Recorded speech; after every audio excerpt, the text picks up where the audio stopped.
bolam bunun chiroyli-ku, menga yoqadi-ku, mani bolam-ku. Bola yugurib adda bu deyapti-da. Rinoplastika va septoplastika haqidagi qanaqa afsonalarni eshitgansiz? Spreyla sepishi hali ham esda qolib ketdi. O'g'li o'xshaman degandek gap bo'lardi. Bizda otalar farzand ko'proq yaxshi ko'rgani uchun yoki xavotir olgani uchun kasallikni to'g'ri qabul qilishmaydi. Modellashtirish mumkinmi? U o'zini yurtida nafas ololmaydi. Estetikani tushunchasi bu insonning miyasida hosil bo'lgan chiroyli. Hech qachon doktor bo'lmaydi. Tushunasiz?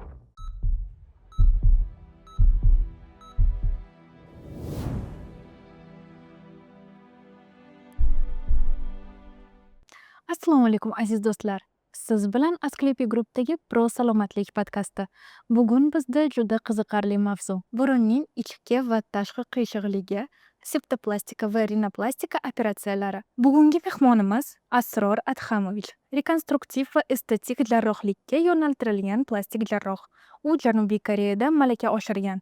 2011-yildan buyon Medas tibbiyot markazi bazasida doktor Asadov rahbarligida estetik jarrohlik bo'yicha ko'nikmalarini oshirib va faoliyatini davom ettirmoqda. Assalomu alaykum Asror Adhamovich, yaxshimisiz? Yaxshi keldingizmi? Rahmat va alaykum assalom. Nima savollaringiz bor bizning mutaxassisligimiz bo'yicha? Keling, ochiq-oydin bugun gaplashamiz. Bizning savollarimiz bor edi sizga. Burunning ichki va tashqi qiyshiqligi nima va ularning farqini aytib chiqsak? Burunni tashqi qiyshiqligi hammaga ma'lum. Ya'ni burunning o'rta chizig'i bo'yicha, ya'ni lab bilan ikkala qoshlar orasidagi to'g'ri chiziqda chetga yoki pastga silish, ya'ni o'rta chiziqdan chetga, ikki tomonga va pastga cho'kish mavjud. Ana o'shani tashqi burunni qiyshiqligi. Bu asosan travmadan. Yoki bo'lishi mumkin, bu tug'ma nuqsonlardan ham kelib chiqishi mumkin. Ya'ni yuzni kolobomalari har xil kasalliklar bor. Yuzni umumiy antropometriyasi o'zgarishi natijasida shu holat kelib chiqishi mumkin. Endi ichki qiyshiqlikni ko'pincha bemorlar aniqlay olmaydi. Yuzga, ko'zga vizual ko'rinmaydigan holat faqatgina klinik belgilar bilan aniqlanadi. Ya'ni qanaqa desangiz, bemorda ertalabki turganda burun bitishi, goh u yoq, goh bu yoq burun katagidan nafas olish holatlari qiyinligi natijasida har xil kasalliklar kelib chiqishi mumkin. Bu birinchisi nafas yetishmovchiligi oqibatida kislorod yetishmovchiligi hisobiga bosh og'riq. Uni ham kasallik adaptatsion, ya'ni adaptatsiya o'rganib ketishligi natijasida ahamiyat berishmaydi, lekin burunga bog'liq bo'lgan yondosh burun yondosh bo'shliqlarning kasalligi gaymarit oddiy. Shu holatda doktorga murojaat qilganda sporadik, ya'ni bemorga yengillik bo'lib burun to'sig'i qiyshiqligi deb aytiladi. Burun to'sig'i nima? Aynan burunni tashqi burun, bu korobka bo'ladigan bo'lsa, burun to'sig'i bu ustun. Ana o'sha ustunni oldi qismi tog'a, orqa qismi suyaklardan iborat. Ana o'shalarni qiyshayishligini burun to'sig'i qiyshiqligi nomlanadi. O'zbekistonda burun qiyshiqligi qanchalik ko'p uchraydi? Bu savolingizga javob berish juda qiyinroq. Hozirgi kunda 37 million aholi, 40 million degan statistika, lekin biz o'qigan paytimizda o'rta hisobda 11-16% atrofida deb aytilardi. Eng qiziq joyi borki, bizning ustozlar aytishardi, agar har bir bemor burun to'sig'i qiyshayligini operativ davolatsa, otolaringologga asosiy ish shu bo'lib qolardi, lor doktor. Endi biz plastik xirurgmiz, biz tashqi burun bilan ishlaganimiz uchun u katta protsent hisoblanadi, lekin uni o'zini ikki xil turi bor. Ya'ni kompensator fazasi bo'ladigan bo'lsa, burun to'sig'i qiyshiq bo'lsa, butun umr yashash mumkin shu bilan. Bemorlar bezovta qilmaydi.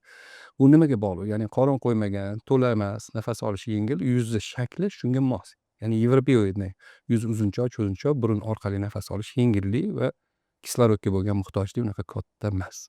Ana shu holatlarda butun umr yashasa ham bo'ladi.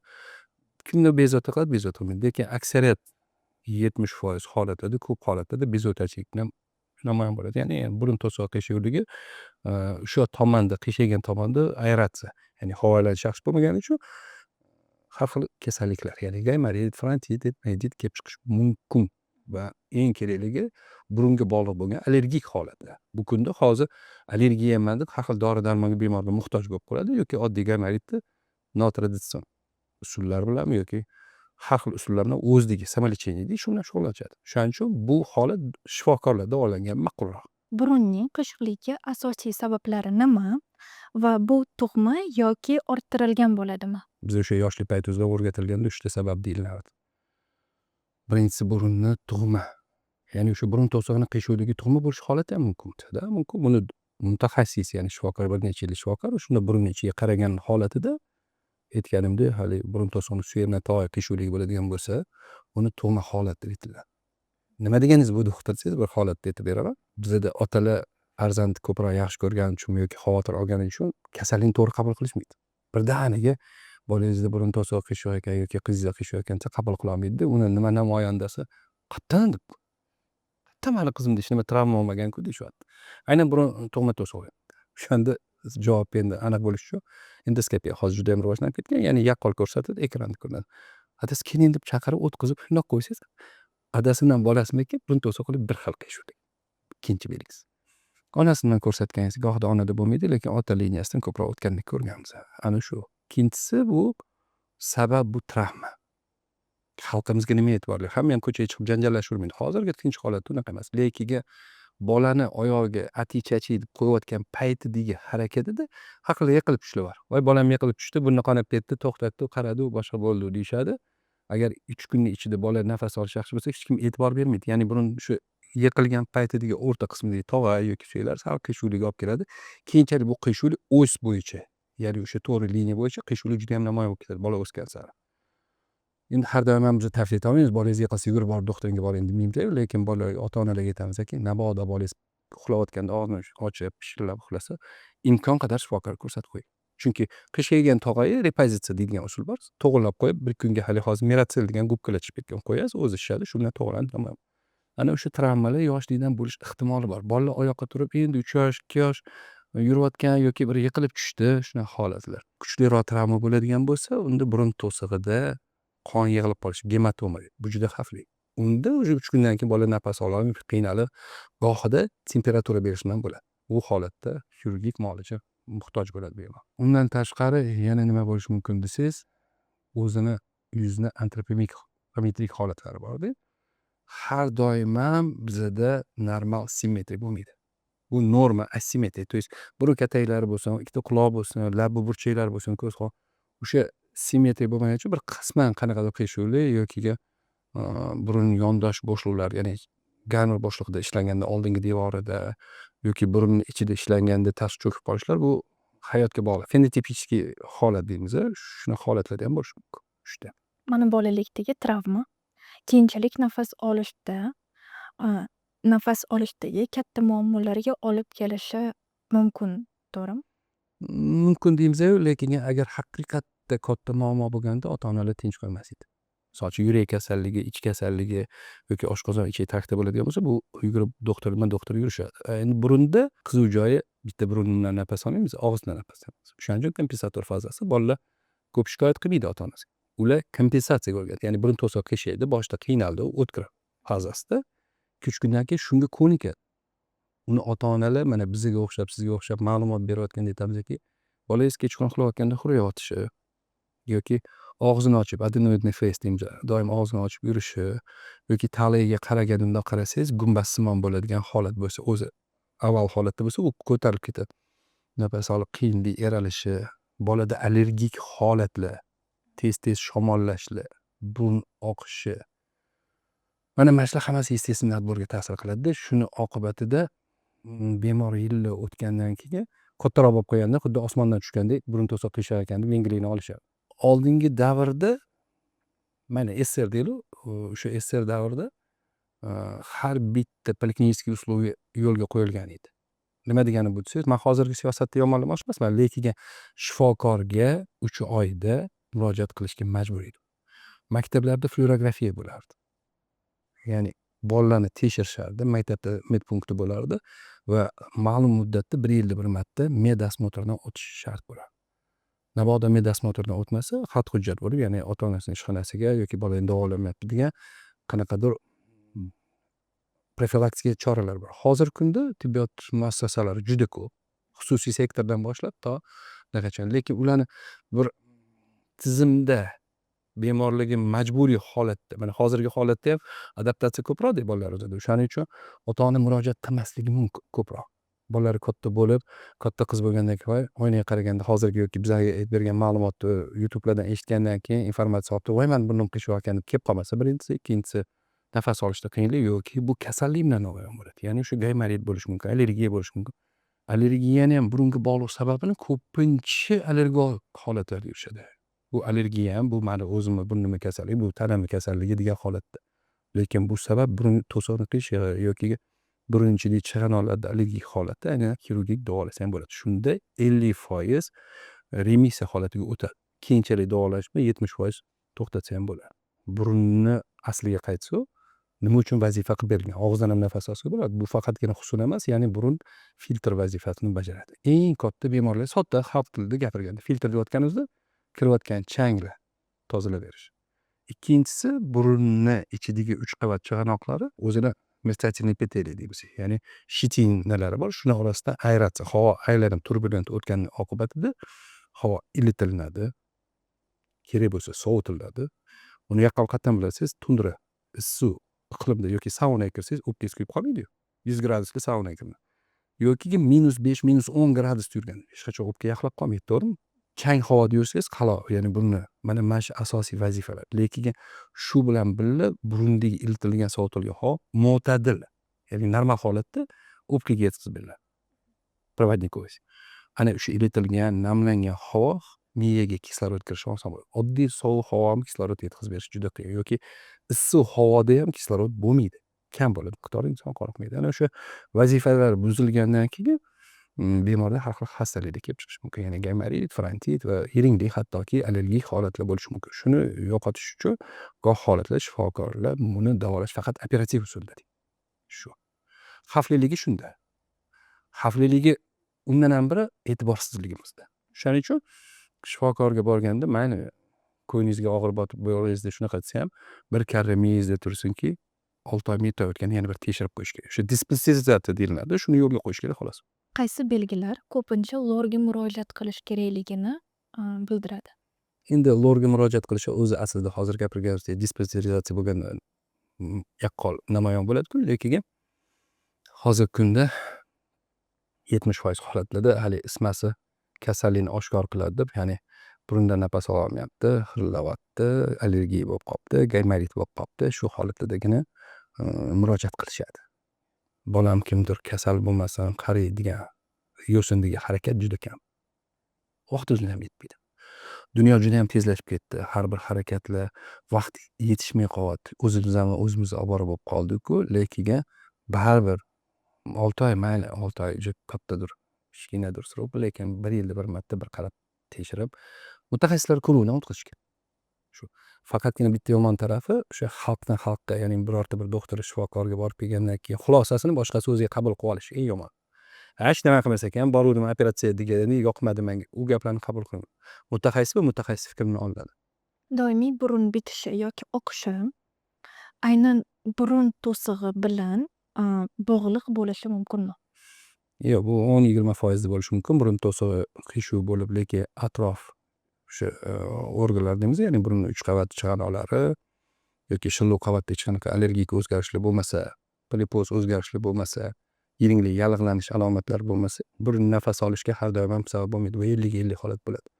Endi burun to'sig'i shipobrazniy, ya'ni o'sha atirgul shipiga o'xshagan holatda yon devorlarga ta'sir o'tkazib, allergiya chaqirsa va burunni vazomotor holatiga olib kelib qolsa, unda burun bitishi noinfeksion, ya'ni yallig'lanishi allergik turda ketishi mumkin yoki burun bitishini, lekin burunni faqatgina burun to'sig'i bilan qiyshayishlik oqibatida nafas olish qiyin bo'lmaydi. Uni polipoz turi bor, yiringlik turi bor. Uni diagnostika qilish uchun shifokor ko'rish shart. Burunni qiyshayshi uyqu sifatiga, xurak otishiga, yurak faoliyatiga ta'sir qilishi mumkinmi? Bilasizmi, bu savolingizga qanday javob berganim? Yaratuvchi organizmni juda ham mukammal yaratgan. Bu hozirgi oxirgi nanotexnologiya ham bu darajaga yetib kela olmaydi. Ikkinchisi kompensator fazasiga yo'lga tushib ketadi. Burun to'sig'i ichkarida misol uchun qiyshuvligida aytyapman-ku 50-50 holatda gohida yashash uslubi va shart-sharoit va mentaliteti iqlimiga bog'liq bo'ladi. Agar mana влажный klimatda Piterda bo'lsin, Malayziyada bo'lsin, Koreyada bo'lsin va xalqdan hozirga o'xshagan barqitma sezonda yashayotganda burun to'sig'i 100% qiyshuv bo'lsa, unaqa nafas yetishmovchilik qiyinchilik tug'dirmaydi, chunki havo nam. Tushundingizmi? Lekin aksariyat cho'l zonasida bo'lsa, kangli havoda yashaydigan bo'lsa, bu ayniqsa mana rudniklarda ishlaydigan yoki changga bog'liq bo'lgan oddiy bibliotekalar uzoqqa borish kerak emas. Shular ham changli oqibatida burun to'sig'i nisbiy qiyshuv bo'lsa ham yaqqol o'zini ko'rsatadi. Nega aynan shifokorga murojaat qilishinglar kerak deganingizda, sizni sohangizni man yaqqol yaxshi bilmayman, lekin shifokor sohasini absolyut darajada xalq bilmaydi. Ya'ni shunda differensiatsiya qilib berish kerak bo'ladi, ajratib berish kerak. Ya'ni sizdagi bosh og'riq, yuragingizdagi siqilish yoki ertalabki uyqusizlik hammasi nimaga bog'liq? Ya'ni bu burun to'sig'ini qiyshayishigami? Yoki siz uyqu rejimingizni noto'g'ri tutishingizgami? Yoki kechasidan shu Instagram, Telegram, telefon titib, o'zingizda adrenalin chiqarib, uyqungizni mana oddiy reelsdan ham 3 minut, 3 sekund ko'rishingizni ham organizmda hali quvonch hisobiga adrenalin kelib chiqar ekan. Ahamiyat bergan bo'lsangiz, kechqurun 3 minut ko'raman, uyqum kelguncha deysiz, uxlay olmaysiz 2 soatgacha. Mana mana shularni hisobga olish kerak bo'ladi. Ikkinchisi, burunni osmotr qilingandan keyin haqiqatda to'siq qiyshuvligi bormi yo'qmi? O'ziga beriladigan testlar, ya'ni muolaja beriladi. Nafas mashqlari bor. Sog'lom hayot turmush tarzi deymiz-ku. Bunga o'tilsa ko'pincha bemorlar murojaat qilish. Shuni esdan chiqardi-ku. Hayot stressdan iborat. Oddiy maktabga kech qoldik-ku, ishxonada nima o'zlari yetishmadi, shu siqilishlar hammasi burun to'sig'idan tashqari, ya'ni shu burun yo chetlarida chig'anoqlar bor. Vazomotor deymiz. Ana o'sha neyrovegetativ turi vazomotor rinit kelib chiqishi mumkin. Asabga ham bog'liq. Hattoki insult, infarktlar o'zi asab sistemasi. Shuning uchun hali anekdot bor-ku, daraxt tagida, palma tagida yotgan habash nima bo'ladi desa, maza qilib yotibman, ishlamaysanmi desa, nimaga oxir oqibati shunga yetib kelasan, maza qilib palma tagida yotasan, man nima qilyapman deydi. O'sha stressni xuddi shunaqa qabul qilib olish kerak. Kerakligicha. Ortiqcha hayotimni xavf qilmaydi degani. Qolgan kasalliklar yengillikdan o'tadi. Ana o'sha aytayotgan mukammal yaratilganligimiz bilinadi. Hattoki shifokorni eng zo'ri, eng professionali nima qiladi desangiz, Alloh yaratgan tabiatga taqlid qilib, o'sha qandoq bo'lsa fiziologiyasini to'g'rilab qo'yadi. Bo'ldi. Shuni endi bemor yordamlashmasa 50% shifokori burun to'sig'ingizni operatsiya qilib qo'yib, lekin u pala-parcha hayot kechiradigan bo'lsa, yetilgan ish qilinmasa, o'sha cheklanmasa, cheklovlarni qilmasa, holat kelib chiqadi. Oxiri bu narsa nima bilan namoyon bo'ladi desangiz, ya'ni shu yurak xastaligi, nafas yetishmovchiligi va oqibatda hayotdan qoniqmasdan yashashligiga kelib chiqadi. Muammoni dori bilan emas, balki jarrohlik yo'li bilan hal qilishni aniqlash mumkinmi? Xirurgiya deganda hamma uchun qo'rqinchlidir. Operativ muolaja deb tushunishadi. Hamma dori-darmonga yuguradi. Hammasini ham o'z o'rni bor. Ya'ni bemorni 3 ta bemor qabul qilib oladigan bo'lsangiz, uchalasi ham bir xil turdagi patologiya bo'lsangiz, hattoki mutaxassis birinchisiga siz dori-darmon bilan yengillashtirib turinglar, ya'ni yashash turmush tarziga va uni iqlimi, obraz жизни deymiz, unga qarab turib, ya'ni cheklash mumkin. Отсрочная плановая operatsiya deyish mumkin. Dori-darmonga muhtoj bo'lamiz. Qisma va uni kursini belgilaymiz. Bir xillari umuman vaqti yo'q va uni qiladigan ish vazifasi kislorodga to'yinish juda. Misol uchun bu sportsmen bo'lsin yoki bizga o'xshagan xirurg, uzoq muddat ishlaydigan xirurglarga keskin hal qilish kerak. Pozitiv berasiz. 3-5 minut operatsiyangiz davom etadi. Ertasiga uyingizga ruxsat beramiz. Burun ichiga hech qanaqa 1,5 metrli tampon qo'yilmaydi. Rag'batlantirishni bilan operatsiyani o'tkazib, shundan butun qutuldi. Miyada ko'p saqlanmaydi. 3-chi turidagi bemorlarda, ya'ni yoshga munosib. Birinchisi yosh bolalarda. Hali burun to'sig'ini yoki o'sha burun o'zi umuman organizmni o'suvchi zonalari bor. Uni hisobini olish kerak. Biz pediatriyadan boshlaganmiz. Shu bolalarda o'sish zonalarini hisobga olishingiz kerak va keyinchalik bu yana qayta qiyshayib qolmaydimi yo biz xalaqit qilmaymizmi, kutish kerakmi yo'qmi degan taroziga soladi. Xuddi shunaqa bolalarga o'xshab turib yoshi katta bo'lgan odamlar. Ya'ni ular hayot davomida orttirilgan har xil kasalliklar oqibatida qilinadigan muolaja foydaga ketadimi? Yoki organizmga ikkita ziyondan bittasini tanlashga, kamroq ziyonini doktor tavsiya berishga majbur bo'lib qoladi. Ya'ni operatsiya qilmasdan ham endi sabr qilib, mana yengilliklarni ham dorilar bilan yengillashtirib bersin-ku va yoshi katta bo'lgandan keyin odamlar qo'rqoq bo'lib qoladi. Ana shu holatlarda doktor yordamchi hisobida dori-darmon qismi. Lekin buni to'g'ri qabul qilish kerak. Shu doktor shifokor xuddi mana hozir biz oddiy maslahat bo'ladigan bo'lsa, unga yetkazish kerakki, dori-darmonni постоянно doimiy ishlash oqibatida bu ham o'zini asoratini keltirib chiqardi. Конечно, xirurg bo'lib hisoblardim, har doim operatsiya qilsangiz qutulasiz bo'ldi. Radikalniy metod решения deydi. Ya'ni bitta qildingiz, qutuldingiz. Shu narsa. Qanday zamonaviy diagnostika burun to'sig'ini qiyshayishini aniqlashga yordam beradi? Bilasizmi, bu juda ham hali miyani ichidagi yoki kardiologik holat emas. Butun dunyoda bir xil. uslubda. Oldin rentgenologiya bo'lardi, keyin sifroviy rentgen chiqdi. Hozirgi kunda MCKda более чем достаточно deyiladi. Keyinchisi renoskopik usul, ya'ni shifokor shu burun orqali shu endoskop ko'radi. Burun to'siqni qiyshish va darajalarini aniqlaydi. Bor yo'g'i sizni aniqlanishingizga 3-5 minut vaqt ketadi. Shu endoskopik. Endi boshqa turdagi xastaliklarda chuqur turdagi bo'ladigan bo'lsa, uni chuqurlashgan yoki yengil uslubi bor. Bu burun to'sig'i ko'rinarli a'zolar bo'lgani uchun u yengillikni hal qiladi. Bunaqa katta instrumental metodlar shart emas. Birortagina birdangina bitta MCKT qilish bilan va doktor osmotrini hal qilinadigan ish. O'z vaqtida tekshiruvdan o'tish qanchalik muhim? Ana shu joyi eng qiziq, eng больная tema deymiz-da. Siz gapiraverasiz, poliklinikada doktor chiqmasanglar yubormayman, ishga qo'ymayman deydi. Keyin gal kelsangiz больничный bermayman deydi-yu. Bizani layoqatsizlik, e'tiborsizligimiz oxir-oqibat осложнение bilan kelib chiqish. Endi осложнениyasi ham bilasizmi, odamlar gamerit bo'lsa, burnimi bo'lnakida yoki oddiy ingalyatsiya qilishi bilan yengishi mumkin degan holatda sayoz fikr bilan yengillik bilan qabul qilishadi. Dinda kasallik bo'lsa, uni davolash vojib holatga o'tishgan deb eshitganmiz. Vojib degani siz обязанsiz degani. Vojib bu taxminida обязан, majbursiz davolatishga degan holat qoladi. Chunki berilgan ne'matni saqlash kerak-da. Ana shu berilgan ne'mat saqlanayotganda hamma qildiragimizda o'sha sizni shifokoringiz tarozi solib shuni tarozi qilish kerak. Aytyapman, 3 ta bemor kirsa 3 xil fikr bo'lishi mumkin. Gohida aytamizki, 5 ta doktor oldiga borib 8 ta fikr olishingiz bu sizni g'iybat qilib, u doktor yaxshi yomonligiga xulosangizda emas. Haqiqiy mutaxassis sizni holatingizga qarab yondashgan. Bu birinchisi. Ikkinchisi, yosh shifokorni talabi, yosh katta va sizni umumiy, ya'ni poliklinik VOP derdi, hozir o'sha chiqqan, ya'ni sizni umumiy turmush tarzingiz, harakatingiz, o'zingizga bo'lgan munosabatingiz, ya'ni operatsiyadan keyin bo'lish va natijasini davolashni hisoblagan holatiga kelib chiqiladigan xulosa. Bu individual bo'ladi. Bu kitobiy emas. O'shaning uchun tibbiyotda bu filosofiya 100% garantiya yo'q degan joyi ham shu. Bizning xalqimizda gohida to'g'ri 80%, 70% konstantalar bir xil, lekin ba'zi bir tajribali shifokorlar vaqtini sekin surishi mumkin atrofdagilar.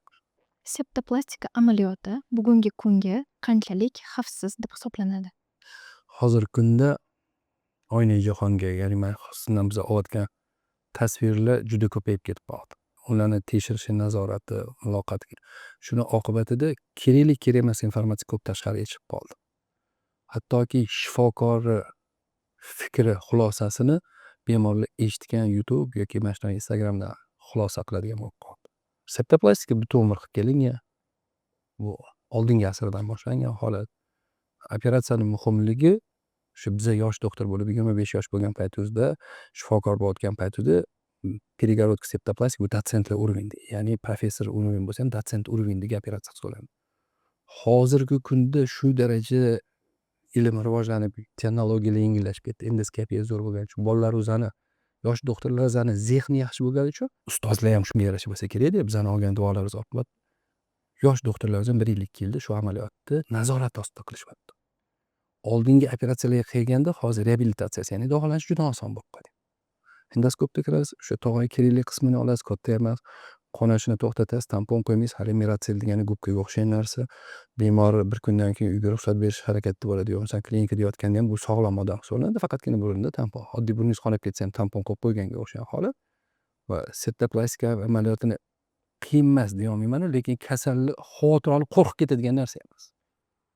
Qilish kerak, hal qilish kerak degan fikrla aytaman. Keyin butun umr piqillab, nafas ololmay, burunda qaloq bo'lib yoki hali yugura olmay, plavniyaga bora olmay yurgandan ko'ra o'sha mutaxassis hal qiladi. Septoplastika endi doktorlikda u muhim, bu muhim emas, bu важный yoki bu yengil tur operatsiyalar bo'linmaydi.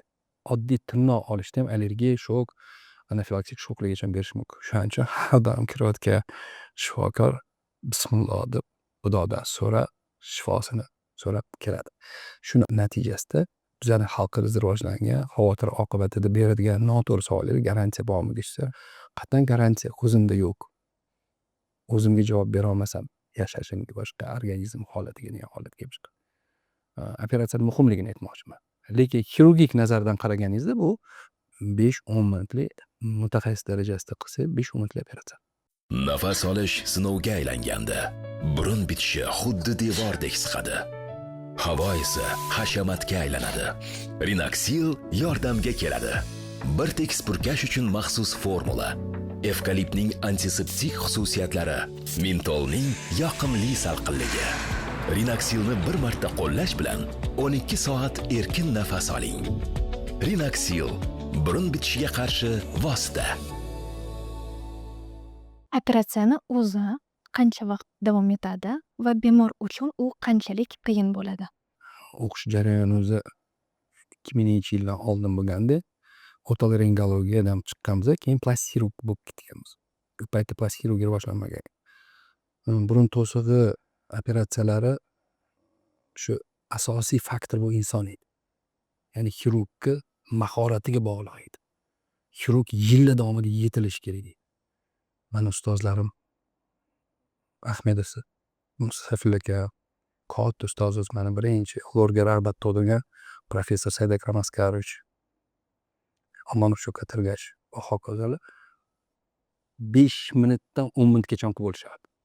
Человеческий faktor yuqori bo'lganda, ya'ni hech qanaqa endoskop yo'q.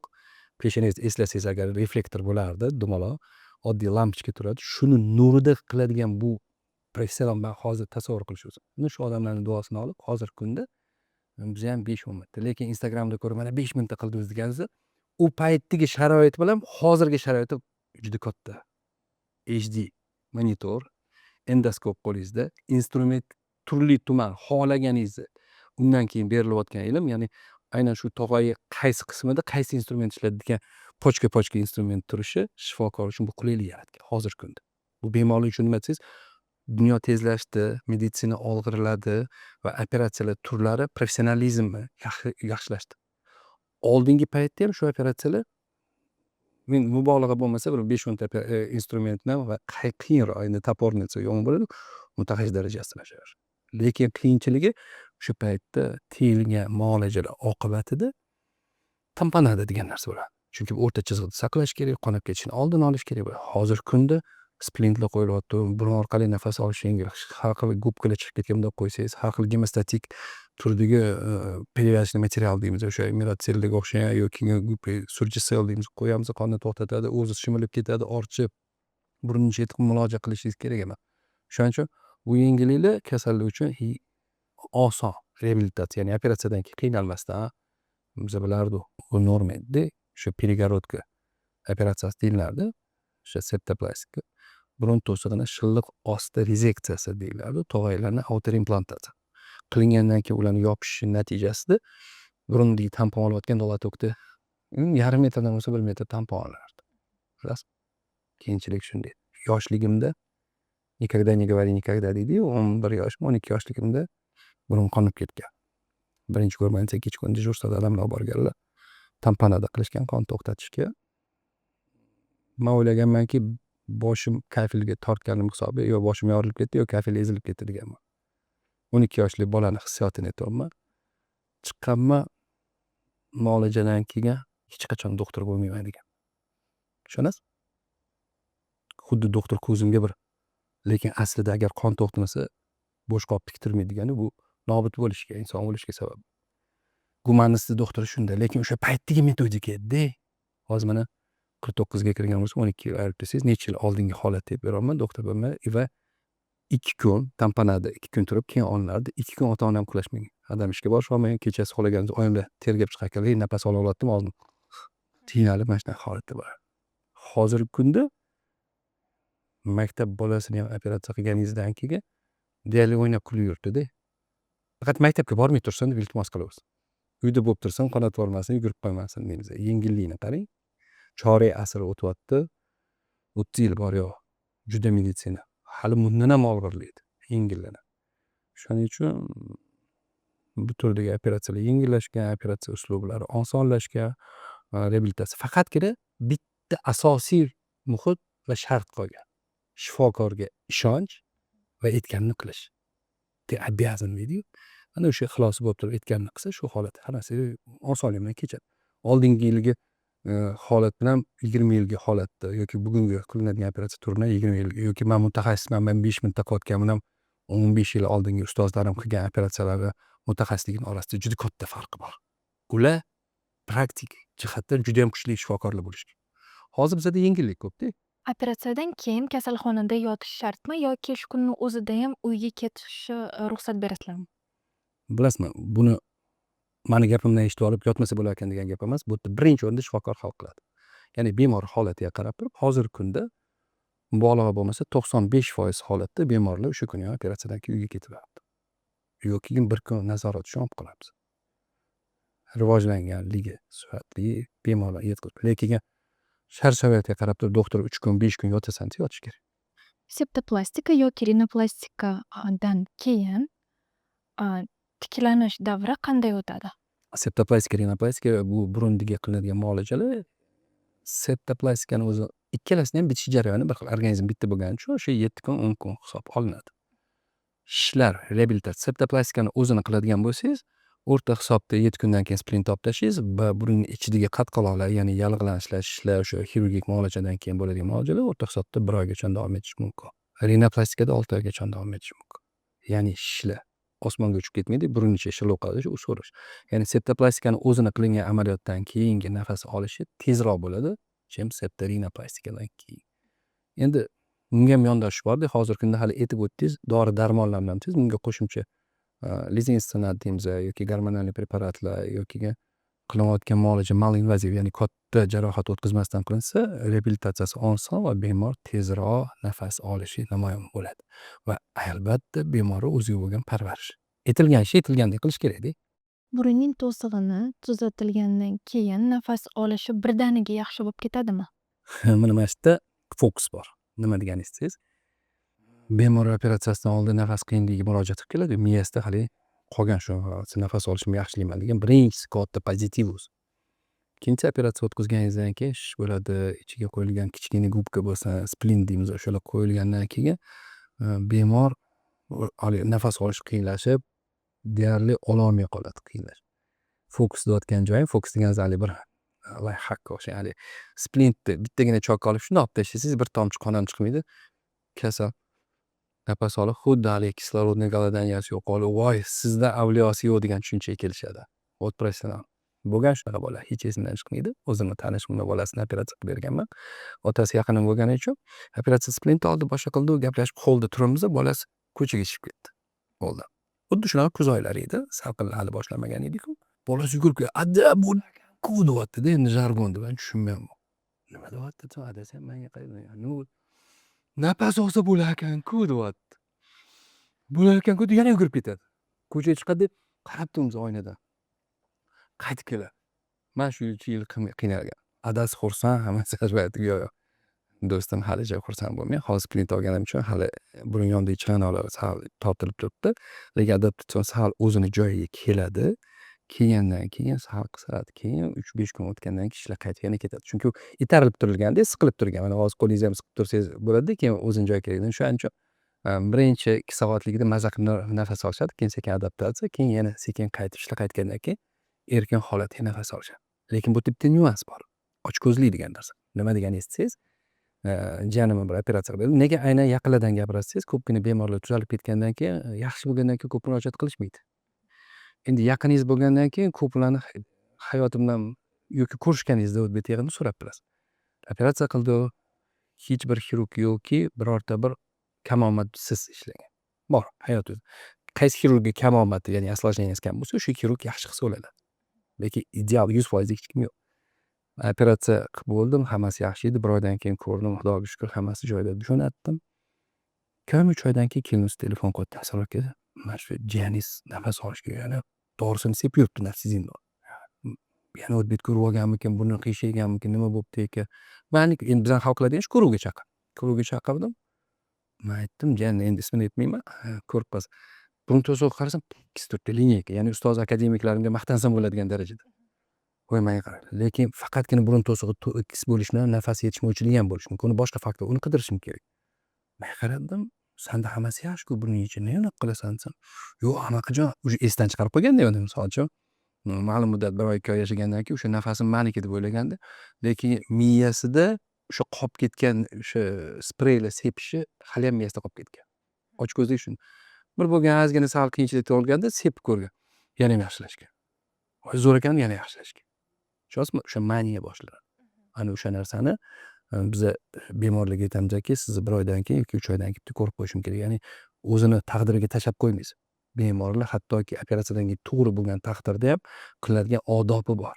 Aytuvchi nima qilsan? Hozir men burnimga sepsam ham malakam yaxshilanadi. Uni vazifasi o'sha burun ichidagi klapan bo'lib, ya'ni qachon ochilib, qachon kamayib bo'ladigan ishni san искусственный, ya'ni o'zing qo'ling bilan qisqartirib qo'yasan. Bu miya orqali idora qilinadi. Ya'ni havo issiq bo'ladigan bo'lsa qisqarish kerak, sovuq bo'ladigan bo'lsa kengayish kerak. Shu vazifani buzib qo'yyapsan. Buni qisqartiraversang, ertaga yana menga burun yonida перегородкаң to'g'ri bo'lar-ku, lekin chig'anolarda ishlashimga to'g'ri kelib qolasan. Voy bilmayman. Ana shuni ochko'zli deyman. Manimcha odobi bor. Reabilitatsiyaga aynan doktor aytgandan keyin 1 oydan keyin, 3 oydan keyin qatnashishingiz kerak degandan keyin qatnashish shart. Bemorlar tibbiy va estetika tuzatishni bir vaqtni o'zida ko'p hollarda so'rashadimi? Hozirgi kunda asr kasalligi degani o'zi bu chiroy. Tuning degan narsani bilasizmi? Ya'ni Mercedesni o'sha zavodidan olib turib, brabus qilib tuning qilib keladi. Insonlarda chiroy tushunchasi ham o'ziga yarasha bo'lgani uchun ma'lumoti bo'lmagan yoshlarimizni estetikaga ko'p murojaat qilishadigan bo'lib qolishdi. Yoki hayot qiyinchiliklarini, psixoemotsional holatlarni shu burunga bog'lash mumkin, qovoqqa bog'lash mumkin, blefaroplastika quloqni, shalpon quloqligiga, yuzni har xil holatlariga. Lekin asli tabiiy chiroy haqida informatsiyaligi kam bo'lgani uchun va shifokor uni yoritib bermaganligi uchun shunga duchor bo'lib qolishadi. 21-asr hamma nanotexnologiya. Albatta bir davr, bir vaqtni o'zida burunni to'sig'ini bilasizmi?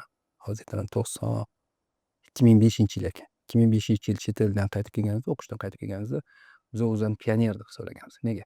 Chet eldan qaytib kelganimizda burun to'sig'ini bir davr o'zida rinoplastikani ham amaliyot qo'shib qilardi.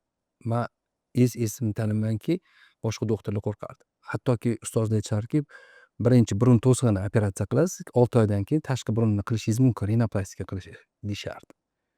Buni совмещать qilish bir-biriga to'g'ri kelmaydi, risk katta deyishardi. Chet elda juda ham nazorat kuchli bo'lgani uchun bizdan ozgina qisman og'irlagani uchun ular shu narsani amaliyotni ko'rib, bizda O'zbekistonda shuni tatbiq etganmiz. Bu narsa shifokorlarimiz yana o'z ustida ishlab tashqariga chiqib, ya'ni chet ellarda o'qib kelgani uchun hozirgi kunda bu oddiy holat bo'lgan. Oldin bilasizmi, burun to'sig'imdan tashqi burundan operatsiya qilgan xirurg, ulug' shaman degandek bilardi. Hozirgi kunda hozir yosh doktorlar o'sha amaliyotni o'tkazadi. Ana endi bu yerda qiziq nyuansi bor.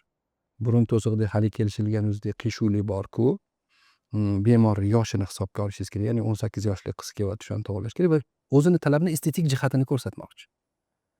Tabiiy otasi rozi bo'lmaydi. Nimaga? Bolam bunday chiroyli-ku, menga yoqadi-ku, mani bolam-ku. Qizi yo'q, dugonasida ko'rgandir yoki har xil nimsaga siz bilan qilayotgan kastingdagi yoki chiroyli reklamadagi burunlarni ko'rgandir. Tabiiy hayotdan ko'ra o'sha narsa chiroyli degan miyasiga yopishib qolgan emotsional holat. Endi ruhiy holat demayman. Ularni chiroyi shunda deb tushunishadi. Chunki bolada hali. Onasi keskin qarshi. Otasi yana erkalab turibdi qizimga. Endi asosan bu holatda estetikani qizli so'rashadi o'g'il boladan. Chunki o'g'il bola kopto tepib yursa bo'ldi. Shunisiga ham shukur, hozir agar erkaklar agar o'ziga e'tibor beradigan bo'lsa, jamiyat qayerga ketyapti deb xavotir olib qolasiz. Ana shunda otasiga aytamizki, burun to'sig'ini operatsiya qilib to'g'irlatishingiz turmushga chiqishdan oldin kerak. Nega? Nafas olish agar keskin to'g'irlamasa, qizlar turmushga chiqqandan keyin bizning mentalitetda homilador bo'lish oson. Turmushga chiqdi, 1-2 oydan keyin homilador bo'ladi. Homila rivojlanayotgan paytida birorta bir xirurgik muolaja qilinmaydi. Homilaga ta'sir o'tishi mumkin degan. Birinchi trimestr deymiz, unda barcha bolaning a'zolari, hattoki dori-darmon, oddiy o'sha aytayotgan spreylaringizni qila olmaysiz. Chunki bolada keyinchalik glukoma paydo bo'lishi mumkin deymiz, vыкидышga harakat bo'lib qolishi mumkin yoki bola o'rganib qoladi degan. Natijada samna-sam bola o'zi bo'lib qoladi. Sizdan men ko'rib turgan bemor yoki bizning farzand o'zimdan o'zi, ota-onasi u yoqda, kuyov hali tushunmaydi va ichida rivojlanayotgan organizm 2 hissa energiya, 2 hissa sog'liqni talab qiladi. Bu degani buning orqali nafas olmayotgan kislorodingiz kerak bo'lgan paytida qorin bo'shlig'i kattalashib, diafragma yuqori ko'tarilgandan keyin kislorod chastotasi ko'payadi. Ya'ni nafas olish soni ko'payib va kechqurungi tungi dam olish, tiniqish vaqtida qizlarimizni tiniqib oladi. Hozirgi modda bo'lib qolgan, biza og'ir oyog'im bo'laverardi, borib radionga to'g'ri kelaverardi. Hozirgi qizlar borib faqat shu saqrang. Yo sizni paytingizda uxlab yeyotgan, ichayotganingiz bilan hozirgi bizani bolalarimizni farqlamang deb. Bizni kam harakat, gipodinamiya oqibatida kompensator fazalarimiz kamayib ketdi, organizm. Yalqov bo'lib qoldi. Shuning uchun otasiga aytamizki, burun to'sqini qilishingiz kerak. Aynan qiz bolaga aytamanki, mashq qildirib oling, ertaga rahmat deysiz. Ozgina manda emas, mayli o'zingizni ko'ngilingizga yoqqan, ixlosingiz bo'lgan, mayli chet elda bo'lsin, lekin qildiring deyman. O'g'il bola bo'lsa, ko'p tepib yursan, bir kuni bunaqa bo'lgandan keyin kelasizda, sal kattaroq bo'lib ola qolsa deyish mumkin. Yoki o'zi keladi, nafas ololmayapman, boshqa qilolmayapman. Endi qizlarga o'sha katta hayotga, ya'ni turmushga tayyorlanayotganda ko'proq tavsiya beraman. Ya'ni estetika qo'shish kerakmi, yo'qmi deganda men aytaman, adasi xolis bo'ladigan joy qarang. Burun to'sini qilayotganimizda bizda kerak bo'lgan tog'aylar, stoyka, rinoplastika ishlatiladigan biomaterialimiz mavjud deyman. Shunda hal qilib olinglar. Qizim, jon qizim, hal qilib olgan.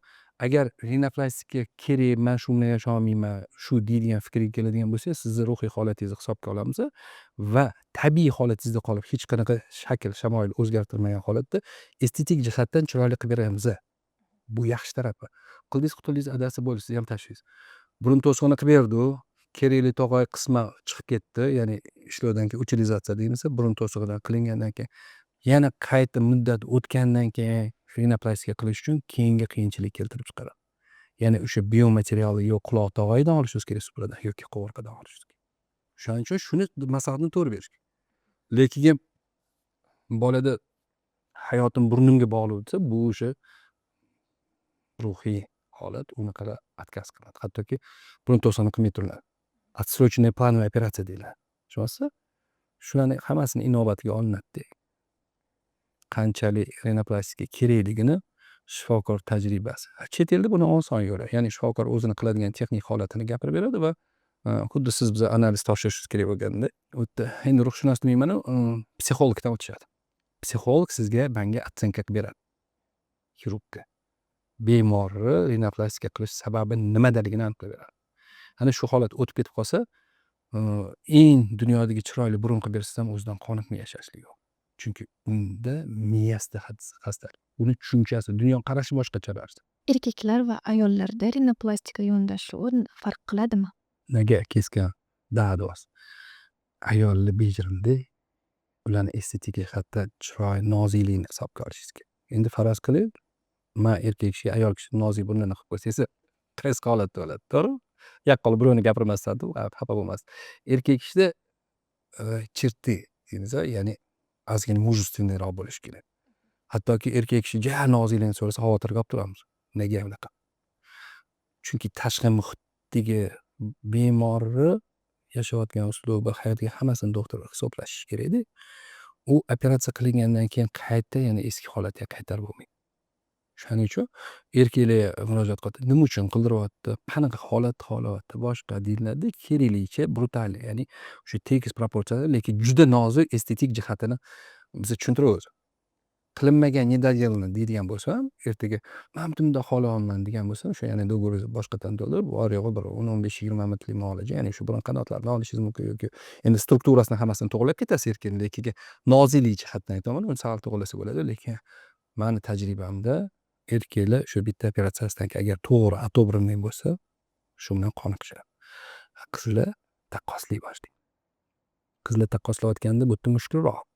Hali Toshkentning jargon tili bor. O'zingni oldin burning kirib kelmasin deymiz. Ya'ni bir xil birovga taqqoslatib uzun burun yoki boshqa holat emas. Yo'q, sizni yuzingizni shamoil shakliga, antropometriyasiga bu burun to'g'ri kelmaydi deymiz. Tushuntirishga harakat qilamiz. Nega? Ya'ni texnik jihatdan burunni tog'ayni ko'tarib qo'yib yoki boshqa qilib qilinganlar mayli qisqa bo'lib xalq tilida buratina bo'lib qolish kerak emas deydi. Uni operatsiyadan oldin rinoplastika natijasini modellashtirish mumkinmi? Bu chet davlatlarda juda ham keng qo'llangan. Meni tajribamda men qo'llangan. Uni 100% garantiya deydigan bo'lsa, shu 100% garantiya ikkita stakaningiz bir xil bo'lishi kerak. To'g'rimi? Modellashtirganingizda inson shu rasmdagi holatni mana bundan deb tushunadi. Bo'ldi. Aynan do'g'ringiz, aynan maslahatlar shuni oxirida to'xtaydi. Chet elda shu model biza mana mana rashyotlarni ko'rsatadi. Ya'ni o'zini do'sti bilan, shogirdi bilan professorni oldida отчет berayotgandek, shifokor shu modelирование qilib beradi. Modelирование qilib berganda mani natijam bu degani bu o'zini mutaxassisligini ko'rsatib beradi. Sizda nima jarayon o'tishini tushuntirib berishga harakat qiladi va shunga yaqin narsa hosil bo'ladi deydi. Lekin 100% один к одному bo'ladi degani emas. Endi bizani kutmagan har doim MCKT qildingiz yoki o'sha xirurg muolajasiga qarab turib burunni o'sha грушевидный отверстие deymiz, shunga joylashtirishingiz yoki o'sha kerakli olishingiz yoki har doim ham hayot teoriya bilan birga kelmay qoladi.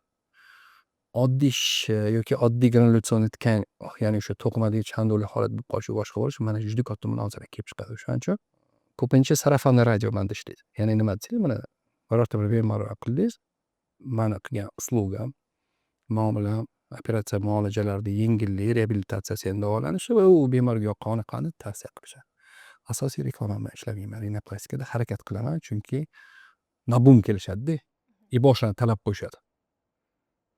Chunki Jennifer Lopez yoki bu modellashtirish sizni yuzingizga to'g'ri kelmaydi deganingiz uchun soatlab vaqt kerak bo'ladi tushuntirishga. Bilmay olib qo'ysangiz yana tashvish. Modellashtirish, конечно, hozirgi kunda foydalanyapmiz, so'rashadi. Uni ham joyiga o'rniga qarab qilamiz-da. Agar shuni men harakat qilaman, mani mutaxassisligimni, ya'ni qilinadigan ishni jarayonni tushunib olishingiz uchun men приблизительно mana garbinkangiz olinganda burunni o'rtasidagi misol uchun egari deymiz. O'shani olganda burunni ko'tarish darajasi mana bu. Aslida bu modelирование nimaga kerak desangiz, bu doktorning o'zini, ya'ni burun orqali nafas o'tishi, kataklarni qancha hisoblashi va planирование operatsiya deyilardi. Rejamiz shunda bo'ladiki, burun qanotidan mana buncha millimetr olishingiz kerak, taxmin emas. Burun to'sig'ini ustidan misol uchun mana buncha olish kerak. Mana shu planирование qilinadi. Bu ustoz professor yoki konservatorda qilib yoki doktor o'zini planini qilib turib, ertasiga operatsiya tayyorlanish degani o'zi shu edi. Keyin u reklamaga aylanib, yaqqollashib hali bemorlarga ko'rsatadigan bo'ldi. Uni yaxshi tarafi, mana operatsiyada qanaqa burun bo'lishini ko'rsatib berishdi deganga yopishib olishdi. Har doim ham o'rinli emas. Miramistin universal antiseptik. Tomoqni chayganda yallig'lanishni va og'riqni kamaytiradi. Tumovda burunni yuvish shilliq qavatni tozalaydi va shishni kamaytiradi. Homilador ayollar va chaqaloqlar uchun hayotning dastlabki oylaridan boshlab foydalanish mumkin.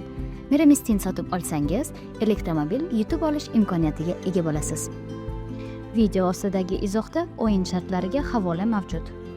Bunday operatsiyalarni necha yoshdan o'tkazsa bo'ladi? Kitobiy gapiraymi, yo tajribamni?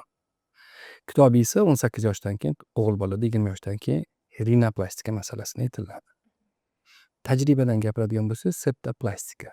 Ya'ni burunni o'rtadagi to'siq qiyshiq. Endi biz hozir casting olayotganimiz ma'lumot uchun olamiz-ku, qisman eshitgan yaxshiroq kitob o'qigandan ko'ra. Agar bemorda yondosh xastaliklar uchraydigan bo'lsa, ya'ni allergik holat, CBD, часто болеющий qatoriga kiryapti. Yuqori nafas kasalliklari kiryapti, gaymalit bo'lish kuzatilyapti. Xronik turdagi, masalan, xronik tenzilitlar ko'payayotgan holatida, doktor tajriba holatida hattoki bizning paytda ustozlar aytadi, Leningradda o'sha eski paytda 2 yoshdan qilinardi septoplastika. Непостижим. Как это 2 yoshda hali rivojlanmagan-ku deydi. Birorta bir xastalikni oldini olish uchun uni ham hali katta odam deydiga qilingan emas, malinvaziv kristotomiya, ya'ni o'sha qiyshayib turgan joyini lazerni va boshqa bilan olib qo'yib nafas olish erkinligini hosil qiladi. Mani o'zim tajribamda maktabga chiqish oldi, ya'ni 6 yosh, 7 yosh bolada septoplastika o'tkazadi. Chet eldan qaytganimizdan keyin tamponada yoqilib, qarang, bolaga operatsiya qilishingiz qiyin emas, chunki narkoz ostida bo'ladi, og'irlik hissi yo'q bo'ladi. Uxlaydi, qilasiz, o'tkazasiz, 15 minut. Lekin eng qiyini shu перевязканgiz bo'ladi. Agar u tampon bo'ladigan bo'lsa, uncha chidamaydi, hali boshini qilib, qonab ketib qolsa, yana narkoz berib olmaysiz-ku. Singapurda hattoki перевязкаlar shu darajada meditsinada borganki, yengil narkoz turi bilan перевязкani oxirini ham o'tkazish. Mana hozir men shuni tatbiq etyapman. 3 yoshli bola kuyib qolgan, qo'lini ipni olishim kerak, перевязка o'tsin, lekin kuyib qolgandan keyin yengil holatda uxlatib turib, qoya iplarni olamiz. Bu ham kirib keldi bizga. Burun to'sig'i tajribada maktab oldi yoshida qilsa bo'ladi. Lekin u shifokor ozgina ma'lumoti bo'lish kerak. Ya'ni shu burun o'sish zonalarini hisobga olib, hamma tog'ay radikal katta odamni operatsiya qilgandek qilinmaydi. Ota-onasiga ham shuni tushuntiriladi. Ikkinchisi, burun o'sish hisobiga qayta yana qilishga muhtoj bo'lib qolish mumkin. Biza hozir qilishimizdan muolaja yondosh kasalliklar rivojlanib ketib qolmasin. Shu hozirgi aytgan hamroh kasalliklari davolashni bir turi hisobida qabul qilasiz deysiz. Lekin mana sizdan manda qilingan operatsiya bu reabilitatsiyasi yengil bo'ldi. Butun umrgacha u bo'ladi. Tajriba shuni ko'rsatadi. O'sha splintni qo'yamiz, operatsiyadan keyin men bolalarimni перевязка ham qilmas edi, o'ynab kulib yuraverardi. Keyin aldab-suldab haligi bitta dona ip qo'yiladi, chok shuni olib tashlab, olib tashlasangiz hayron. Bola nafas olgan xursandchilik. Ota-onasi endi buni ko'rgandan keyin shifokoriga murojaat, "Markani ham shunaqa qilib bering" degan bo'ladi. Lekin bola tajang, siz aytganingizdek quloq solmaydi, qon suyuqroq yoki bola aktiv hayot kechiradigan yoki mana shunaqa holat bo'lsa, unda cheklab turiladi bu operatsiya. Rinoplastika nega 18 yosh, 20 yosh o'g'il boladan desangiz, chunki qizda tezroq yetiladi, suyaklarning zonasi va qizlar o'sish zonasi tezroq bo'lgani uchun 18 qilinadi, bolalarda 20 yosh. Lekin men rekonstruksiya bilan ko'p ishlayman. O'sha to'g'ri nuqson yoki cho'kib ketgan mana shunaqa holatdan keyin hech esimdan chiqmaydi. O'sha professor Saida Kramaskovich chet elda eng yosh doktor bo'lib kelganman. Kitob ko'p o'qigan hisobida 18 yosh, 20 yosh degan holatda bir znatniy odamni nevarasini operatsiya qilish kerak bo'lgan. Mana shu rinoplastika. Domla, hali mumkin emas-ku, 15 yosh ekan bola. 18 yosh, 20 yosh qattiq kutmaymizmi deyaptilar-da. Tajribali shifokor, professor, akademik уровень qarang. Bu menga terapevtiya endi eshitmadi. Shu odam o'tiribdi. Mani shogirdim 18 yoshli bolada qilish kerak deyaptilar, kami o'g'il bolasi 20 yoshda deyaptilar. To'g'ri gap. Qani bolam turingchi o'rningizdan dedilar, otasini onasini to'rg'azdilar-da. Mana ota-onasini bo'yi, bolani bo'yi, bola tez akseleratsiya hisobiga o'sgan, bundan oyog'iga qayoqqa o'sadilar. Oddiy tajribani ko'rsatib o'radi. Shonar Shomiy endi ustozga qarshi yura olmaysan, operatsiya o'tkazdi. U odam yaqinroq tanishdi, xudoga shukr shu bilan qutuldi. Keyingi holat bolalarimizni o'sha balog'at yoshiga yetish paytida qizlik o'ziga ko'p e'tibor beradi. Sochini taraydi, o'ziga qaraydi, oynani oldida bo'lib qoladi. Bir ikkita bemorlar bor edi, shu yo travmaga ot tepgan bo'lgan, yo yiqilib tushgan bolada buni cho'kib qolgan. Ota-onasi "Yo'q, qizim juda ham yig'loq bo'lib qoldi." Qarang, psixikani saqlash uchun operativ muolaja qilishga ham majbur bo'ladi xirurg. Nimaga? Psixikani keyin to'g'rilab bo'lmaydi butun umr. U xarakter bo'ladi. Tushunasiz? Otasiga tushuntiramanki, o'zi aslida o'ta ochuvchi gaplashni qilinadi. U degani yana qisman vaqt o'tgandan keyin ikkinchi tadbisma yoki qayta operatsiya deysizmi, sizni tilingizda operatsiya qilish muhtoj bo'ladi. Bolani psixikasini saqlab va hayotga bo'lgan motivatsiyasini yuksalish uchun qilishingiz kerak. Nimaga qayta qilinadi degan savol, bolani 18 yoshdan burun o'sadi. Men qo'ygan tog'a yoki boshqalar ular o'smay, o'ziniki tabiiy bo'lmaganligi uchun yetishmovchilik bo'lish oqibatida shu kelib chiqadi. Kamayadi. Qo'ygan tog'angiz o'smaydi, burun o'sadi. Ko'ryapsizmi? Kamayadi. O'shaning uchun yana qayta qanaqadir dodelka qilib qo'yish kerak bo'ladi deb ogohlantirib qilgan operatsiyam xudoga shukr hali bittasi qoldi. Lekin yosh kattalarni qilasiz, operatsiya qaytadadir kamomati kelib chiqadi. Ko'ryapsizmi? Shuning uchun bunaqa yondoshish ham o'ziga yarasha. Bu haligi aytdim-ku, 5 ta doktor oldiga kirsam 8 ta fikr chiqdi deydi-ku, o'sha doktorning xulosasi, hayot tajribasi, o'qigan kitobi va ishlagan darajasida hal qilinadi. Ana shuning uchun eski paytda sarafon radio, ya'ni insonlar bir-biriga. Hozirgi kunda bu hali ustozim bu menga terapevtiya desa-da, men aytamanki, Instagram terapevtiya. Hamma narsani chiroyli qilib, men o'zimni hozir akademik darajasiga ko'tarib berishim mumkin. Hozir aytayotganimdek hamma ahliyo bo'lsin. Lekin hayotda unaqa bo'lmasligi mumkin. Shuning uchun tajribadan o'tgan shifokor hisoblanardi yoki o'sha operatsiyalar qilganni tavsiyali bo'lardi xalq orasida. Hozirgi yoshlarimiz prosmotr soniga qarab turib shifokor mutaxassisligini hal qilishadi. Eng katta asr kasalligi bu deyman. Uning uchun bu sizlarning sohangizga oid bo'lishim kerak-da. Ya'ni shuni tushunib turib, men xalqqa yoqadigan til iboralar o'tkazib, o'zimni artist hisobida yaxshi bo'ldi degani bu yaxshi shifokor degani emas. Bor, to'g'ri. Ikkalasini amallayotgan yoshlar talantli bu ham. Lekin zakulisni deymiz. Juda kuchli mutaxassislar o'zi davlat sistemasida ishlashyapti. Ularni ham biz hanuzgacha o'rganamiz. Biz o'zimizni katta tuta olmaydigan shifokorlar o'zi. Lekin ular prosmotr unaqa emas. Ularni ko'chada ko'rsangiz oddiy sistemaga o'xshagan xalq. Lekin qilayotgan mo'jizasini ko'rsangiz, ana o'sha osmondan tushgan farishtalar shu shifokor. Odamlar qanchalik tez-tez estetik muammo bilan keladi-yu, lekin shifokor ko'rigida tibbiy muammolarni topib keladilar. Bilasizmi? buni har xil turda gapirish mumkin. Men oson qilib qisqa qilib aytaman. Qaysi doktor qanaqa reklama qo'yib va qaysi turdagi operatsiya qilish kerak. Estetik xirurgga, конечно, estetikani talab qilib borish. Rekonstruksiya qilib tabiiy qiladigani o'zini turiga, ya'ni oqim shunaqa yo'nalgan bo'ladi. Lekin o'ylaymanki, o'sha estetika ishlaydigan shifokorlarning hech qaysi birining yomon niyati bo'lmaydi. Faqat farqi bo'ladiki, kimdir quloq soladi, keling qora qilamiz deydi. Tushunasizmi? Bunga xalqimizdan o'zi ham sababchi-da. Yoki men qanchalik yo'q sizga to'g'ri kelmaydi, qilmang degandan bor boshqasiga qildiradi-da. Bu bilan muammo hal bo'lmas ekan. Estetikani tushunchasi bu insonni miyasida hosil bo'lgan chiroy degan. Mana oddiy sodda misol beraman-da. Goh holatda savol berishadi. Rinoplastika nega mumkin emas deyishadi. Shifokor holatida men buningizni mamdoq qilib beraman, buningizni mamdoq qilib beraman desangiz, yaratuvchidan yaxshi qilib beraman degan tushuncha birinchi xato bo'ladi. Men aytamanki, isbotini birorta bir doktor topib bersinki, buni sizni mani katagimni razmerini bejiz yaralmagan-da bu. U hali issiqlim bo'lgan bo'lsa, nigroidniy rassani burun katagi keng bo'lgan. Agar uni yevropeoid qilib qo'ysangiz, nigroidniy rassani, uni o'sha habashlarning burni kataklari keng bo'ladi turib, uni Yevropaga o'xshatib turib, yevropeysklarga o'xshatib qo'ysangiz, u o'zini yurtida nafas ola olmaydi. U mo'ljal, tushunyapsizmi? U bejiz yaratilmagan. U irq. U o'zini chiroyi bilan. Bekorga metis mulatkali chiroyli bo'lmagan. Faqatgina uni chiroyini tushunishingiz kerak-da, tushunyapsizmi? Har bir millatning o'zini go'zalligi bor. Lekin bizadagi miyozda hosil bo'lgan chiroy, обязательно o'zbek bo'lsa, kechirasiz, mulatkalarga o'xshagan yoki bir yevropeyga o'xshagan yoki bunaqa bo'lish degan tushunchani olib kelamiz. Yo'q, sen eng ideal, eng mukammal yaratilgan zotsan degan insonga shu tushunchani birinchi tiqish o'zi kerak. Shuni qabul qildimi o'zincha. Endi bor, очертаниялар deymiz, yengilliklar. Asalli ham ozi shirin-da, ko'pi bo'ladi. Shunaqa holat bo'lsa, mayli estetika ruxsatdir balki. O'shanda men aytamanki, mana bu xona ham bo'ladi bu ham deyman. Lekin men chiroyli qidira olmayman yoki savol beriladiki, burunni tikka turg'izgandan keyin uni qimirlash shartmi qil? To'xtanglar, uni ko'p aql kerak emas. Yaratgan zot burunni qimirlatib qo'ygan bo'lsa, siz nima tikka to'g'riliq bo'lib qattiq qilib qo'yishingiz bu to'g'ri degan yoki bir ilmiy yo'nalishingiz bormi deyman. Oddiy nafasingizni tortayotganingiz klapon ishlaydi. Beyza. Lekin u chuqurlashib tog'ay yoki holati shunaqa bo'lib klapan bo'lsa, unga qo'shimcha qo'yish kerak. U rinoplastika qilish shart bo'lib qoladi. Tushunasiz? Mana mashinasini mutaxassis hal qilib beradi-da, kerak emasligi, bemor mas'uliyati. O'shaning uchun plastik xirurg oldida o'tirganda bizada hozirgi kunda vaqt uzoq ko'p ketadi.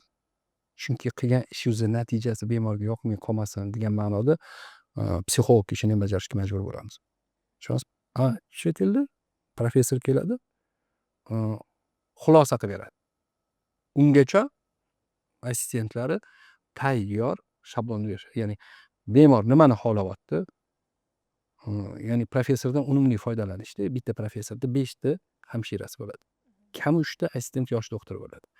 Bemor ipidan ninasigacha yodlab olishgan bo'ladi. Berilayotgan savol keldi. Savol bemoringiz mana bunaqa eshitadi, hammasini xulosasini aytib, yuz tayyorlashgandan keyin oxiri professor o'zini tajribasidan kulminatsion savollarni beradi. Siz nima xohlayapsiz? Yo'q, qizim yaxshi emas. Qilaman, qilmayman. Bo'ldi, bor yo'g'i 5 minut vaqt ajrat. Bizda sal vaqt ko'proq ketadi, lekin operatsiyadan keyin samna-sam bo'lib qolasiz. Bemor noto'g'ri tushunchasi yoki kerak emas joyda qilingan yoki foydasi yo'q bo'ladigan yoki uni olamshumul bir narsani xohlagan bo'ladi-da. Shu narsalar uchun estetika sal mafhumroq bo'ladigan holat. Unga hali aytadi-yu, o'zbeklar to'ppini yoniga olib qo'yib, fikrlab keyin qo'llanilgan. Esingizda tursin, o'tkazilgan operatsiya orqali qaytmaydi. Operatsiyadan keyin qanday holatlar yuzaga kelishi mumkin va ular qanchalik ko'p uchraydi? Hamma holatlar yaxshi bo'ladi operatsiya. Amaliy biliniyat deyman. Nima deganim siz? Hayot nisbiy, 100% nima yo'q, to'g'rimi? Lekin shu operatsiyalar nimaga o'tkazayotsangiz, pozitivi ko'p, foydasi ko'p. Siz 1%, 2% hozir kunda uchrayotgan asoratlarni, negativlarni desangiz hayot to'xtab qoladi. Shuning uchun men sizga yaqqol qilib aytdimki, hammasi a'lo darajada. Ya'ni o'ylashingiz, niyatingizga qarab turib bo'ladi. Uni qisman aytganda, ya'ni konsultatsiyaga kelganda bemor negativ ichida o'lib qolmaymanmi yoki u mundoqmi deb bizani ishga aralashib xavotir bo'lsa, harakat qilamiz tushuntirishga. Lekin men 70% bemorni bekor qilaman. O'zidagi organizm. Organizm sizni eshitadi esingizda tursin. Chunki organizmni ko'p qismi suvdan iborat. Eshitgansiz, tajribani yaponlar qilgani, hali suvga bittasi duoibat qilgan, bittasi yaxshi gapirgan, natijasi suv qanaqa effekt bergan. Bizning organizm ham xuddi shunaqa. Ana o'shani qisqa qilib, amaliy niyat, ya'ni niyatingizga qarab amallashadi. Shuning uchun hammasi yaxshi bo'ladi. Faqat o'rnida joyida kerakli joyga borish kerak xolos. Rinoplastika va septoplastika haqidagi qanaqa afsonalarni eshitgansiz? Voy unaqa turlar uni gaplashmaganimiz yaxshi. Negativ yomon ko'raman bilasizmi? Har doim menga pozitiv odamlar, motivatsiyali odamlar. Uni eshitadigan bo'lsangiz bilasizmi? Mana xolamlarda bir qiyin holatga kelganda o'tirganda aytganlar. O'rtoqlaring, do'stlaring yaxshi, negativ bo'lmagan joy muhitda o'tirgan, pozitiv bo'lgan muhitda o'zingga tanlagan yashash osonroqda. Negativ bo'lsa bu juda ham dayis qiladi. Endi afsonalarni eshitsangiz har xil bor, pozitiv afsona bor va uni andoq qilib qo'yibdi, u doktor чуть ли не bog'. Xudoning fazlisiz birorta doktor sifati chiqmaydi. Buni o'sha chet elda с руками Бога deydi. Xudoning fazlisiz birorta bir doktor. Ikkinchisi, u qilingan muolajalar o'rni joyida topgandan keyin, haqiqatda shu inson xursand bo'lgandan keyin siz man ko'rishingiz mumkin. Qancha bor ekansiz, lekin u inson butun dunyodan xursand-da. Bittasini ideal darajada qilaverasiz, lekin menga antimka unaqa man qila olmayman. Kim qila oladi? Butun dunyoni olib kelsangiz ham shifokorlar допустимый norma deydi. Pogрешность deydi, tushunyapsizmi? Shuning uchun shifokorga kelib turib, mana bundoq bo'ladi degan so'zingizga bandaligini e'tirof oladi har bir doktor. Мы люди deydi, человеческий faktor degan narsa bor. Ruscha ham o'zbekchasi ham bo'lmish, доступный tushunishsin bemorga degan ma'no. Uzoq vaqtdan beri korreksiyani o'ylaydigan odamlarga, bemorlarga qanday maslahat bera olasiz? Bo'yicha o'ylaguncha tavakkalchi ishini bitiradi. Yaqqol javob. Nima deganingiz? Misol uchun sizni misolingiz, agar siz o'ylab qilmay u bo'lsangiz, qo'lingizdan ushlab o'sha shifokorni oldiga yetkazib borish kerak. O'sha mutaxassis sizga kerak desa, xursandchilik bilan chiqib ketasiz. Yo'q hal qilasiz, yo'q hal qilasiz. Bo'ldi. Problemani aytamiz shuni. Uyda o'tirib olib qilaymikan, u dugonangizdan mutaxassis bo'lmagan do'stingizdan, dugonangizdan so'raganingizdan ish hal bo'lmaydi. Shuning uchun aytamanki, o'yicha o'ylaguncha tavakkalchilik qiladi. Ikkinchisi, joyiga o'rniga. Shifo izlayapsizmi, shifokorga borishingiz kerak-da, injenerga emas. Lekin imorat quryapsiz, arxitektorga borasiz-da. Ana shu joyini bilib olish kerak bo'ldi. Ko'p o'ylash kerak emas-da. U yomon illat hisoblanadi. Hali hal qilmasdan turib, o'ylayver, u qilib, bu qilib. Afsonalar ham aynan o'shandan kelib chiqadi-da. Ya'ni u inson o'ziga ma'qulni hal qidiradi. Pozitiv inson bo'lsa, voy ana zo'r bo'pti-da, u ishi 5 boradi, qildiradi, bo'ldi o'sha. Aytayotgan doktorga sarafonda radio bo'yicha. Tushunyapsizmi? Sarafon deganimiz, ya'ni bitta bemor qildirgan, ketdim, u dugonasi bor. Lekin o'sha afsonalar negativi ko'p-da. Va ana undoq qildirgan ekan, mana bu. Uni siz tegini bilmaysiz-ku. Organizm состоянияsi va hokazo va hokazo. U nima bo'lgan? U odam bilan muloqotda bo'lmagansiz. Qarz bir qo'ldan hech qachon chiqmaydi. Ana o'shaning uchun hozir men yaqqol qilib aytdimki, nima qilish kerak desangiz, bo'yicha o'ylab o'tirgandan ko'ra tavakkalchi ishini borib qildirish kerak. Mutaxassisga borish kerak. Asror Adhamовich, sizga katta rahmat. Podkastimizni shunaqa chiroyli qilib olib berganingiz uchun. Sizda qanaqadir tomoshabinlarimizga tilaklaringiz bo'lsa, sizga so'z beramiz. Aytishingiz mumkin. Bilasizmi, shifokor bo'lib ham bir kasbda. Har bir shifokorni Xudo yuqtirmasa, har bir kasb egasini, bu sizni sohangiz bo'lsa, meni soham bo'lsa, yuqtirmasa, mutaxassis darajasiga chiqmaydi. Aynan shifokorlarning har doim niyati yaxshi bo'ladi. Hozirgi kunda juda ham negativ bo'layotgan, anti bemor nobud bo'lib qolibdi, rinopastikadan keyin bunaqa bo'lib qolibdi desa, shu shifokorni beayb parvardigoringiz, lekin hech kim negativni harakat qilmaydi. Qarz bir qo'ldan chiqmaydi. Inson bu dunyoda butun umr qolmaydi. Shuning uchun men aytardimki, shifokorlar bo'lgan ishonch, ixlos va ularga bo'lgan hurmatni yuqorilash kerak xalqimiz. To'g'ri, o'zingiz haqingizda gapiryapsiz, o'zingiz mutaxassisingizni yonida olasiz desangiz, shunga yarasha men ayta olamanki, aynan yaqqol ayta olamanki, 10 yil, 20 yil oldinga qaraganda hozirgi shifokorlarimiz shunaqa intilish kuchliki, ota-onasiga juda katta mablag'da chet elga chiqishga o'qitishyapti. Har bitta shifokorimiz yonidan bo'lsa ham konferensiyaga boryapti. U kichkina pul talab qilmaydi. Bitta konferensiyaga chiqib kelish 3000-5000 dollar. Oilasini olib chet elda dam oldirib kelsa bo'ladigan pulga 1,5 dollar faqat registratsiyasiga to'laydi. O'zini ustida ishlayapti. Ana shu shifokorlarga ishonch bo'lish kerak.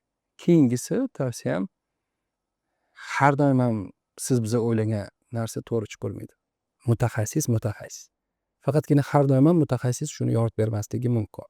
Va oxirgi ko'pincha tavsiya etadiganim, bu menga terpib tushadi deganda, Instagramda prosmotrlar ko'p narsani hal qilmaydi.